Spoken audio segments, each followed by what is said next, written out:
Well, welcome to our latest edition of the ScanSource Power Hour series. I am your host today, Ian Thompson. I am the Director of Channel Marketing of our Networking and Security group here at ScanSource. And I'm very excited to be joined by Michael Hopfinger of Cisco. But before we do get to that, I just want to give a quick recap for those of you who might have missed any previous editions of the events. We've had a financial health, we've had return to office, and we've done sales and customer engagement with some digital selling components there. This series has been designed to keep relevant content in front of our partners and our suppliers, and is part of our overall virtual partner conference experience. As I mentioned, I'm excited to be joined today by Michael Hopfinger, who is the Director of America's Partner Marketing at Cisco. We go way back, one of my favorite marketers. He today is responsible for leading America's segment, industry, and partner marketing organization within Cisco. Has been on our podcast a few times, and there is no better person today to join me to speak about marketing in a pandemic. And before we get to that, Michael, first and foremost, welcome and thank you. Thank you. Good to be with you today, Ian. Always a pleasure to do these sync ups with you, and thanks for the opportunity as well to talk to the folks out there today. Of course. So we were talking a little bit before, Michael, and obviously the Bridge to Possible video kind of encapsulates this perfectly, but things have changed. We're both obviously at home. I'm typically not at home, and I've been here for the last 6 months. It's been awesome, but I found myself picking up some unique and potentially problematic, once the return to office transition occurs, habits. So I was sharing that I've started doing this in meetings, which I don't know that anyone knows, but I'm trying to signal to people that I agree with them. And I've also started to just really rely heavily on emoji use within chats on WebEx Teams. Yeah, definitely picking up some new habits myself. I would say the big thing for me that's been critical, as so many of us find ourselves sort of rooted to the spot here, in front of our video camera on call after call after call, is I've started to introduce sanity walks into my day. So as an example, I had a couple one-on-one calls with folks on my team today, and we know what one another looks like. We've worked together for years, so those are the types of conference calls or one-on-ones that I'll take, just walking through my neighborhood, just kind of getting some fresh air, getting outside of the four walls that seem to be always encroaching on these long days in front of the camera. So that's made a huge difference for me, and I think it just it kind of re-energizes you when you're grinding it out with these video calls all day. Get a little fresh air and we'll walk in.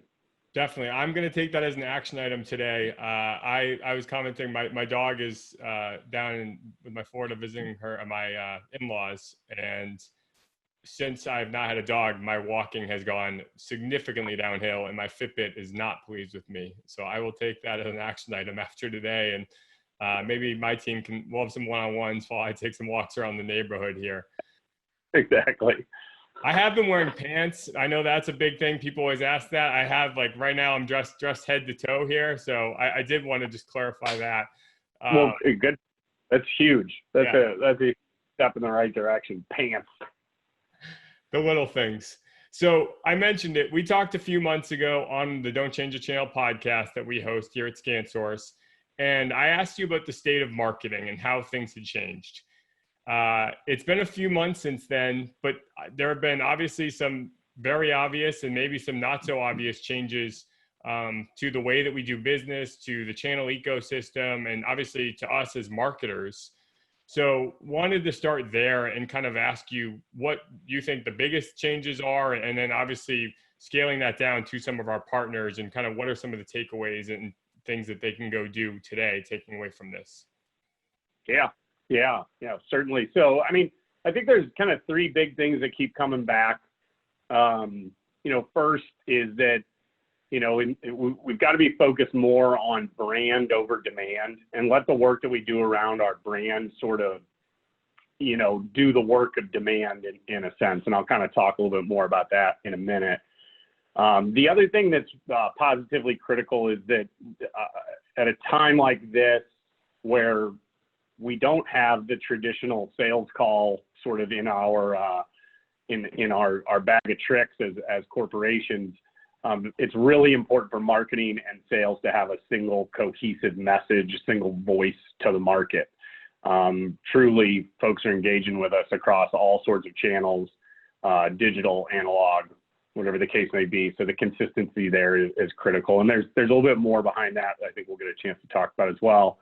And then lastly, there's clearly been winners and losers in this pandemic. Most of the winners, many of the winners either are companies that can transact goods and services in an online fashion or are enabling other companies with their technology to do just that. So I think that, that's something in our industry historically is something that, we tend to believe that our customers need bespoke, customized solutions, and they do. But I still think that there's some opportunity to light up some digital sales motions. And quite frankly, I mean, the option is no longer there. It's a must do now. So we'll talk more about that as well. 100% agree. Yeah. I mean, that's kind of the big three there. And I know in planning for this, you shared a slide that actually had these three things on them. And it was interesting because I think it kind of spans across some of the conversations we've had that all of these topics have come up, and just the importance of them and how we scale them to our partner community and how that pertains to their business as well. That's right. So let's dig in. Let's kind of go one by one on those three then. So let's start with your first pillar, brand over demand. Obviously, demand creation is still important during this time as, businesses kind of return to normal, or the next normal, I would say. But from that angle, when you say brand over demand, I mean, that to me is such a powerful message. And we were joking, I feel like I've become a disciple of this. So talk to me a little bit more about what you mean there and how partners can apply that. Yeah, absolutely. Absolutely. So, right after the pandemic, this was a lot easier to say, like let's not try and drive demand. But now with the economic realities of the pandemic setting in for so many of us, we don't necessarily have the luxury to not generate demand. And so this has evolved a little bit, but it's definitely still the case. And so I think a good way to think about it is, hey, all right, at a time when we've got to drive some revenue and quick, we can't sit on our laurels. What do we do? And I think the way you got to contextualize it in your mind is you've got to be marketing your company right now. You've got to be marketing what your company can do to help, what your company can do to unlock potentially even the existing investments that a customer has already made from a technology perspective. It's not about a product. It's in some cases, it might be about a solution that is mission critical, and you can be talking about solutions, and you best be talking about solutions if you're going to talk at all in those specifics.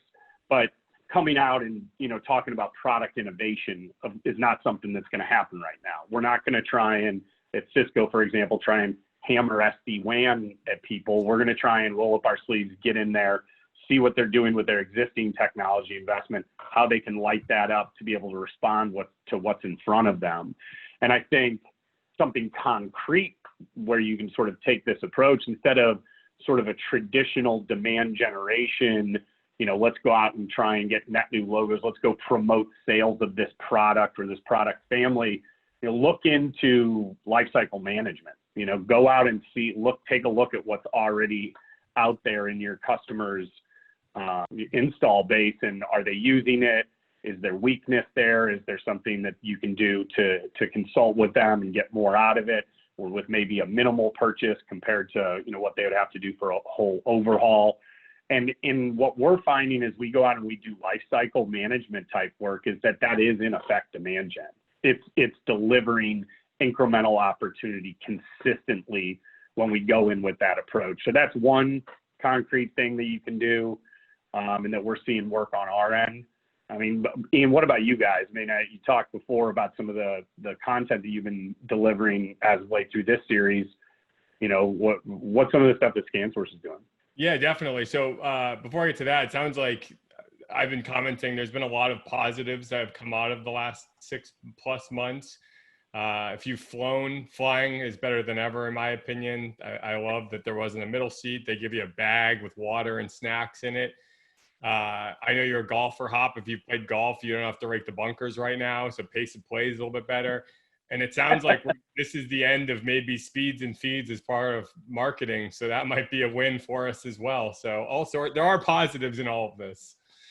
Absolutely. Absolutely. I mean, I've been at Cisco for a while now. I did a stint out in San Jose and then returned to the company later. But in sum, I've been at the company nearly 15 years, and I've never seen Cisco rally around the customer and get super serious about solving customer problems like I have at this particular moment in time. It's pretty remarkable. I mean, we tend to roll up our hands. I saw some stuff, around 9/11, some old clips that were recorded then that people were putting on social media last week on the anniversary, where talking about rolling up our sleeves and getting in and helping, provide relief at a critical time and all that stuff. So that's in our DNA. We've been doing it. But I'd be lying if I told you that there weren't a lot of folks at Cisco that, have great passion around the products that we build and create and innovate around. And they want to see those products go to market. And the way that those folks have said, hey, let's take my great product. I'm going to work with these other guys and other business units. We're going to build an incredible solution to get this economy back on its feet and get these companies back to operating at as close to peak performance as possible. We've really seen some internal walls come down and the company come together. And I'm telling you, that is, from a work perspective, that is the single biggest silver lining for me personally, is to see the way that my company's kind of come together to really solve for the customer right now. It's awesome to see. That is awesome. And it's been great to work with you guys throughout that. And going back to your question, some of the things that we've done and what we've seen. So from a ScanSource perspective, we launched back in end of March, early April, a campaign called ScanSource Strong. And that kind of evolved a little bit into these PowerHours as one of the vehicles that we kind of brought ScanSource Strong through. And with that was the kind of inaugural series of PowerHours was a financial health series, and focused on kind of identifying, to your point, kind of what the winners will look like when this is all said and done. On the Cisco ScanSource relationship side, we are actually rolling out a series right now with Moshe Rosnitsky and his team with Mate Aguirre about kind of some of those Cisco and ScanSource financial health offerings out to partners, and how to truly differentiate yourself as a partner through financial offerings and kind of what that looks like. And coming out of that will be a workshop that he'll offer to partners who kind of self-identify, saying that that's something they're interested in. So that's all exciting to me, and it's been very cool to be a part of. But what's even cooler is some of the things that our partners are doing with us. So my team, I have a girl on my team, Caroline Waters, who handles account marketing for us within the Cisco community. And she's been helping partners with different sorts of wellness workshops and virtual trade shows and blog posts. And just really, to your point, early on when content was king and brand was, we had to prioritize brand, we pivoted a lot of our partner strategies to represent that and to fulfill that.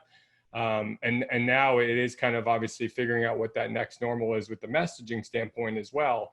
But that's something that I think was exciting to see, is a lot of this messaging carry over to our partner community as well, which I think speaks to being aligned within Cisco ScanSource and our partners within the channel.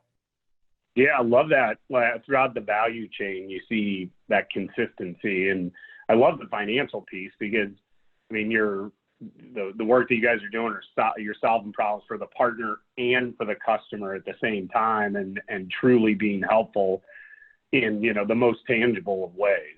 So, again, technically you might call that demand generation, but you're really showing up with, your heart in the right place, selling with heart, and coming with solutions so that everybody in the supply chain can win. That's great stuff. Yeah. We're excited. So keep an eye out for that series. Should be actually going up sometime this week. So keep an eye out. All right. So that's number one, brand over demand, and kind of obviously it's a little bit of an evolved message at this point.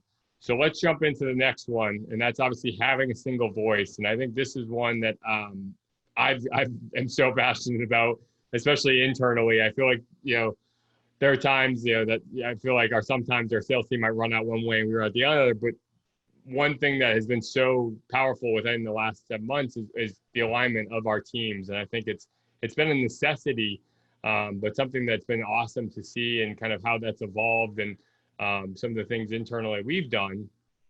But what does that look like for you? And what does that look like for our partners? Yeah. It's a huge area of focus for us. And I would agree that the sales and marketing organization really has come together under this, another sort of silver lining, if you will. But I guess the thing that I think about is with this one is about 3 weeks ago, Gartner came out with a buyer's journey study. And I was looking at that, and it said that now post-pandemic, or not post-pandemic, but in the current environment, now from the high 60s a couple of years ago and the 70s, the percentage of the buyer's journey that takes place online is now up to 83% in our industry, according to Gartner. So the buying journey, it is happening in the digital sphere. What the marketing team is developing and publishing, putting out there, is making up the preponderance of the engagement that a customer has with a company. It's kind of crazy, especially in our industry, which is so sales led. And so in this environment, that's just the facts of the matter. And in that same study, they said that, okay, there's 17% left, but really 12% of that is the act of procurement, the act of buying, the financing process. So that's the rest of the engagement that a customer has with your company. Leaving 5% obviously for us and our salespeople to get in there and work with the customer. So in a time like this, where the customer is driving all this, you absolutely positively must be consistent in the way that your marketing organization is addressing the market and the way that your selling organization. And there's a couple key sort of pieces that hold this thing up, at least in our view and in our current practice. So the first thing is data. Data has an aligning effect between sales and marketing and engineering too. If you sit down and you do the targeting data, typically the way we do it, marketing shows up with our analytics and insights, which is going to be sort of the big macro. We can dial it in and get down to account level, but it's going to be the spreadsheets, the data, the hardcore numbers that we operate on. And what we do is we typically sit down with the sales organization in a given area that we're looking to go after. And then we marry the human intelligence with that data. And that's where the magic happens. Because what happens there is everybody agrees on what they're going to do and with who we're going to go after and where we think we can have the best opportunity to grow the business. And so that's a unifying thing. And then the other thing that you build on top of that is that consistent content. And so we have something at Cisco that we call sales plays, and it's solution oriented. Again, the BUs, our business units that are the inventors of the technology, those guys are coming together behind us, and we are developing solution-based offers that solve the problems of our customers. And so marketing is going out there and telling the story of what could be. These are the solutions that we find most of our customers want to solve. Here's how you can begin to do it. And then at the same time, our sellers understand and are being trained on being able to talk about those same types of solutions. And then, of course, especially in our largest accounts, we get in there and we do that bespoke, nitty gritty work and really create with our customers those solutions that are going to drive their businesses forward. But that's kind of the way we look at it. We use data, and then we use the content, and we have consistency in those two areas. And that's what's allowing us to have a consistent voice with sales and marketing. I love that. I know internally for us, it's been a lot of new communication platforms. So we've done kind of different internal newsletters, informing people of what marketing is going on, what sales is going on, what offers are out there. We've created hot sheets and infographics for sales, just conveying messages that are, Cisco and other suppliers have in the market that might be beneficial to conversations they're having. And then obviously, to your point with data, it's leveraging that CRM, and obviously we're only as good as the data that's in there, but making sure that, that data is updated and correct. And then obviously that can benefit us from a marketing messaging perspective to who that audience is. So I did want to ask you this. So obviously there are partners out there who maybe don't have the wealth of data of a Cisco. So what does that look like from maybe a partner doesn't have access to that data? How can they take this single voice message and apply it to their business? Yeah, so I'll say, in working with a manufacturer like Cisco and the distributors that we work with, work through ScanSource, make the connections back. Let's figure out a way to do this, at least for the Cisco side of your businesses. But, to answer the question a little bit differently, okay, that's fine and dandy. I don't have a huge team. I want to do something specific and tangible. I'd tell you one thing that we're doing, which is just low down, nitty gritty and super effective. We're going into our CRM and we're finding how many, for example, tetration, we sell that product. Okay. So we're going in and we've got all of these tetration deals that are in the CRM that are in process. And, we choose the ones, that are at a certain level. And then what we're doing is we're taking our use cases. So a reference case, a customer success story on a customer implementing tetration and then what they did with it.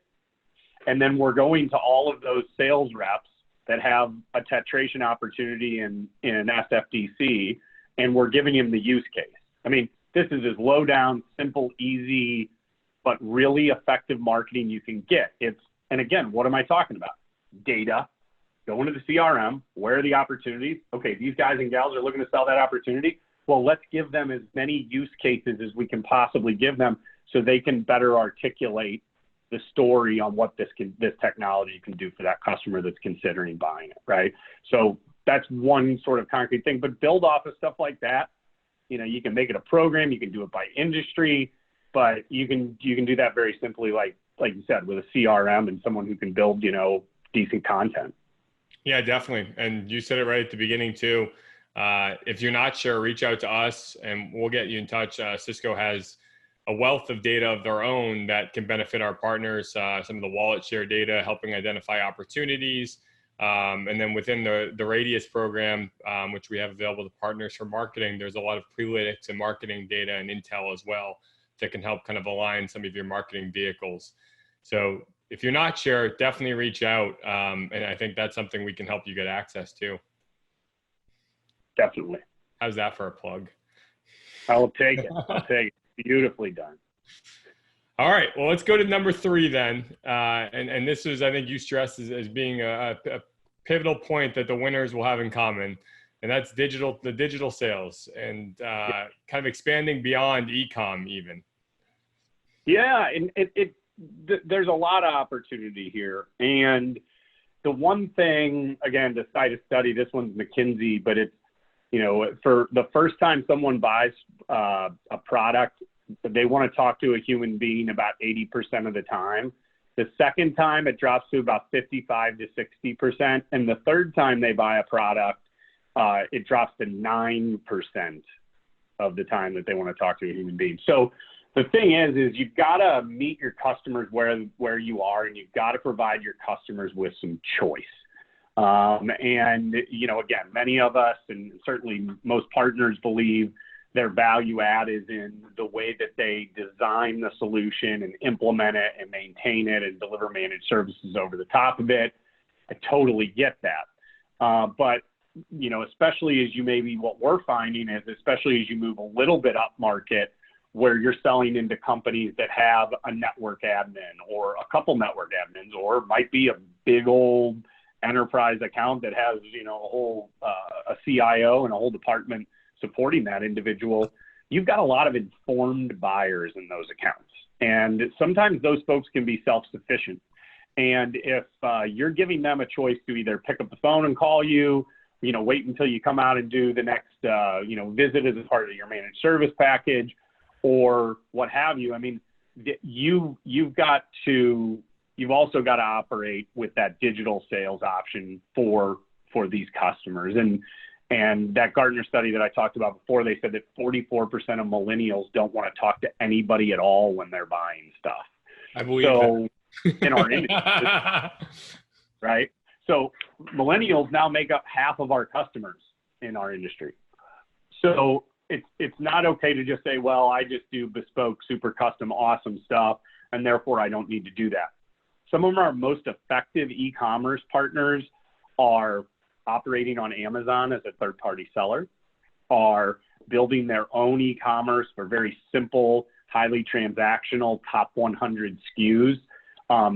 Another opportunity for some of our partners is to work with disties who can back end a lot of these e-commerce solutions and then white label out that capability onto your customers to give information on where they sit, from a, how long lead times are, what's the status of all of the equipment, et cetera, et cetera, et cetera. So I think that this can augment your sales organization, certainly not replace, but the important part is that it's a really low cost of sale, and even more importantly, you're providing choice to your customer in the way that they consume from you. And that's just going to be essential in the future. So this to me is one of those things that I think we've sort of ignored, sort of willfully ignored this in our industry for too long.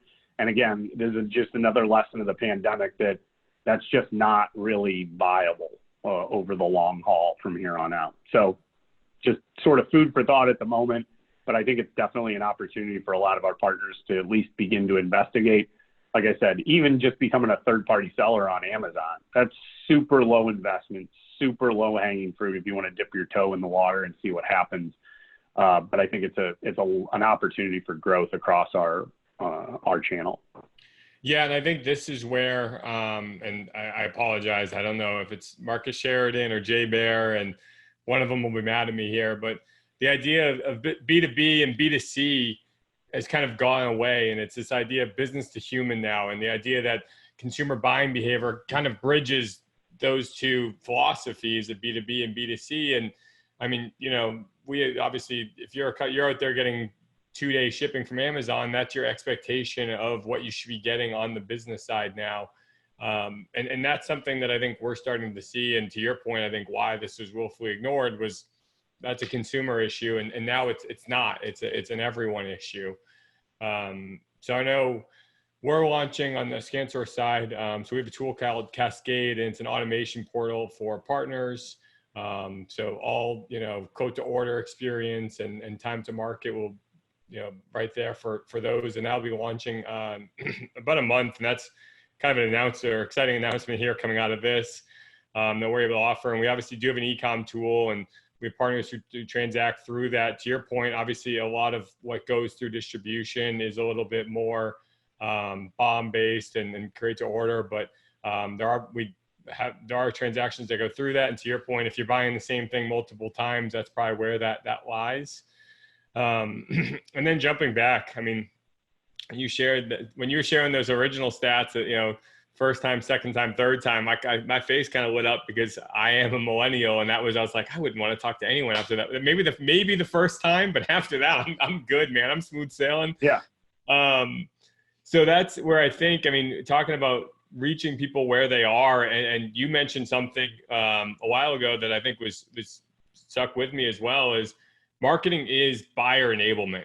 And that's such I think a different way to view ourselves, but it's so important when, to some of your stats earlier, a lot of the buying decisions are made before they get to us, going back to that single voice, that we need to be reaching our audience where they are. And so I know we literally yesterday or earlier this week, we had a webinar last week, with Richard Bliss, who is a social selling expert on LinkedIn. We actually did a podcast with him yesterday, and he talks about just how to optimize that content on LinkedIn and how to reach your audience and how to boost your posts and all of that.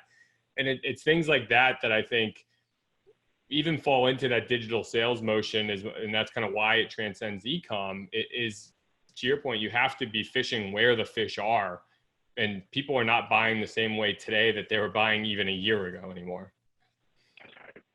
Yeah, I mean, we've spent so much time. I mean, there's some folly in it. We've spent so much time, to your point, around it's buyer enablement, and that's what really needs to underpin your approach from a marketing perspective. We've been doing that at every part, if you will, of the funnel for a few years now.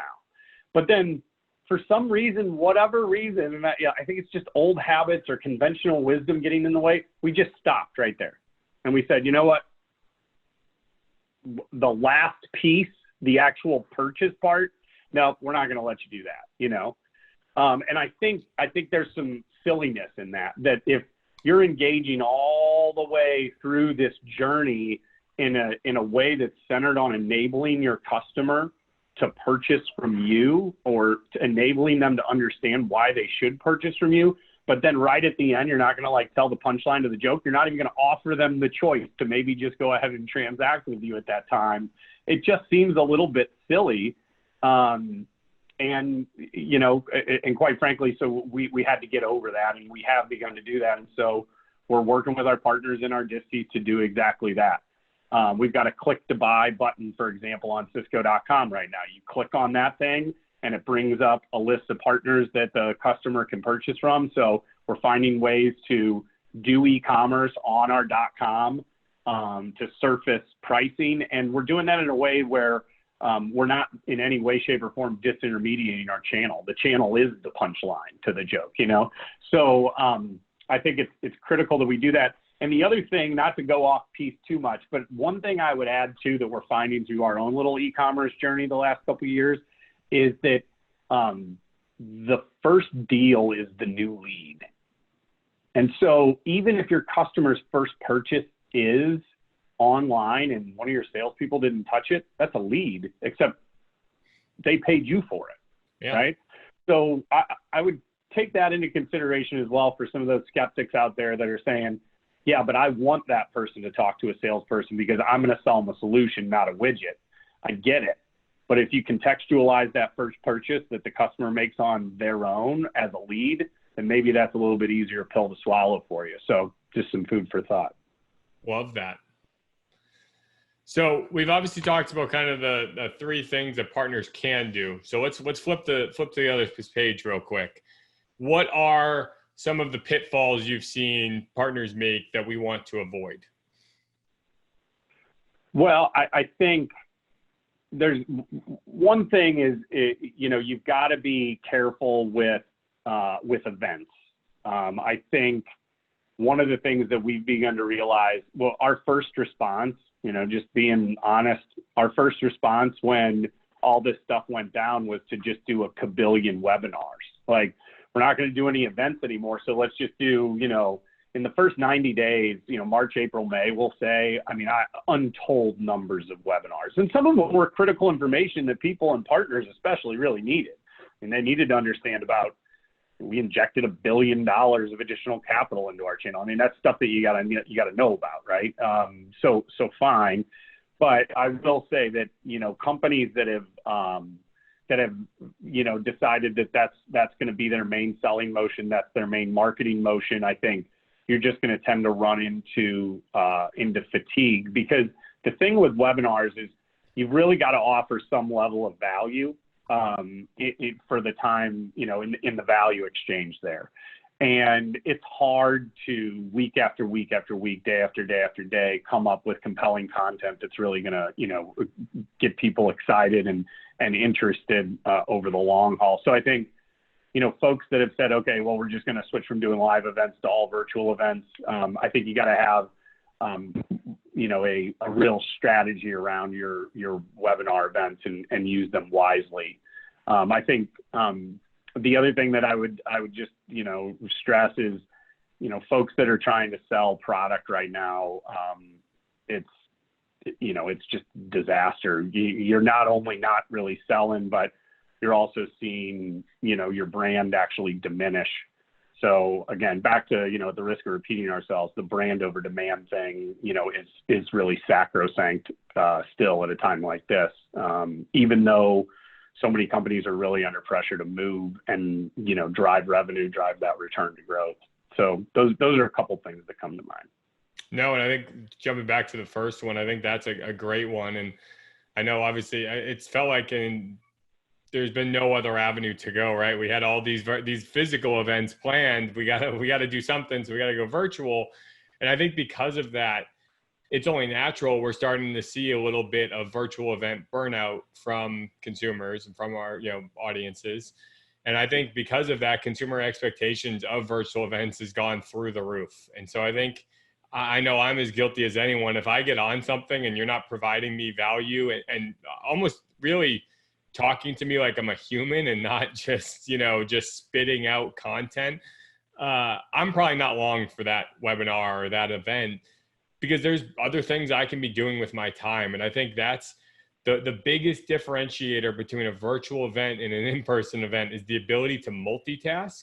And it creates such a almost an embedded noise, if you will, for that event, that at all times you're competing against their job and their time in their own home.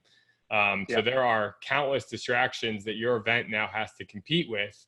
And so how do you compete with that? And I think that's been a big question there. And I don't know if you have any advice or insights. And I know that's actually, so next week, the Power Hour we're doing next week, we're doing a panel with some of our agency partners. And that will be one of the questions to them is how do you compete with kind of that virtual event fatigue?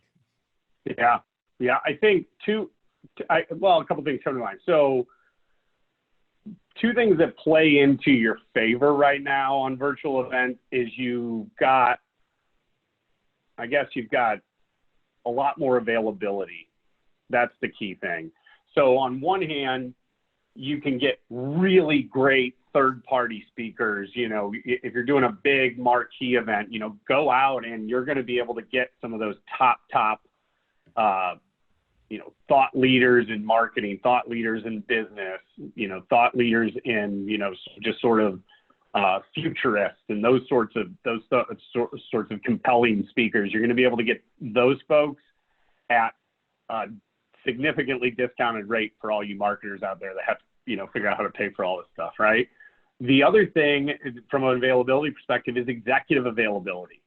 So on one hand, you can go out and you can get great speakers, and they can probably do 2, speaking stints a day instead of maybe 1 a week because they're not physically traveling, and you're getting it at a cheaper rate. And then on the other hand, the CEO level person, the senior vice president of sales and marketing at the manufacturer partner you're working with, or the CEO at the distributor or the CEO of your company, all these people have more availability because they're not on an airplane or they're not in a boardroom.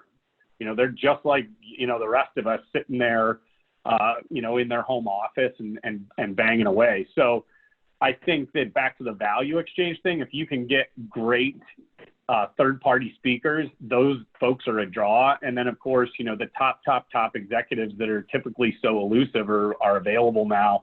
And that can also help provide a draw because, folks want to hear and want to get that direction from those types of speakers. So those are the two things we're finding are helping out.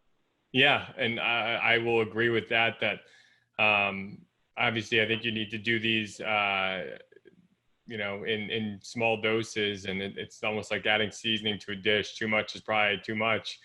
But we did a Cisco Power Up Summit for our partners a couple months ago, and we were able to bring in for a VIP event, bring the Second City out of Chicago, who's obviously SNL, where all those people get their start. And, so I think there's been opportunities to work with a lot of very unique individuals, very cool individuals, and that has been something, to your point, that everyone is more available during this time. Yeah, that's cool. I love the idea of the Second City thing. That's way cool. Yeah. So wrapping up, just a couple questions from chat here. So what's one thing that you'd love to see people try during this time? One thing, well, that's a good one. The big thing for me, and I guess this is like my thing, is really, and everybody gets intimidated by it, but in marketing at first, but get into the data, spend time figuring out what you can do with the data that you have. You don't have to go out and hire data scientists. You don't have to, do all that crazy stuff. I mean, you just need to either allocate time in your team or time on your own to understand the business, to look at the very least, the business, how the sales organization is looking at the business, and try to extract opportunities for marketing to contribute there, and use data as a way to maintain a seat at the table for marketing. I would tell you, it's been a 4-year process. July of 2016 was when we got serious about data in partner at Cisco in a very significant way. And we bootstrapped our way through it. And now we've got more support, but it's a long journey. But if it's something that just the can keeps on getting kicked, I mean, I think that any marketer operates at their own peril if they're not finding a way to at least, familiarize themselves with opportunity identification data, even if it's last data service, even if it's end of life products, whatever the case may be. It doesn't have to be the moon and the stars, but I think that's a muscle that if you haven't started to strengthen it as a channel partner, you certainly need to consider doing that at this stage of the game. And with all this extra time on our hands, why not now? Definitely. All right. Well, that's all we had. So I don't know if you have any final words of wisdom or anything. I know I was on the Disty forum earlier today that Cisco was hosting, and a couple just quick statistics they shared was 74% of organizations that didn't work remotely previously will have some sort of remote workforce moving forward. And that's from Gartner. And I think that just obviously reinforces a lot of what we talked about today, that this truly is a next normal. It's not a temporary thing like we all thought back in March when, we're all going home for 2 weeks and this will be fun. And here we are 6 months later. And I think we're starting to see the impact. And I think there's, like we said, a lot of positives that are coming out of this, especially as marketers. So looking forward to seeing what Cisco does, what ScanSource does, and obviously what our partners do in this next normal. So Michael, thank you so much again. Appreciate your time. And obviously thank you to Cisco for sponsoring this. We couldn't have done it without them. And we do hope that our partners on this call join us again next week, same time, same place. We'll be having our marketing strategy panel for the second leg of this PowerHour series. And then in 2 weeks, we'll have our final marketing session, and I'll be kind of talking about what's next for marketing coming out of this. So everyone gets 15 minutes of the day back, hopefully a little bit of extra knowledge for you as well. And with that, we appreciate it. Have a great day, guys. Thanks, everybody.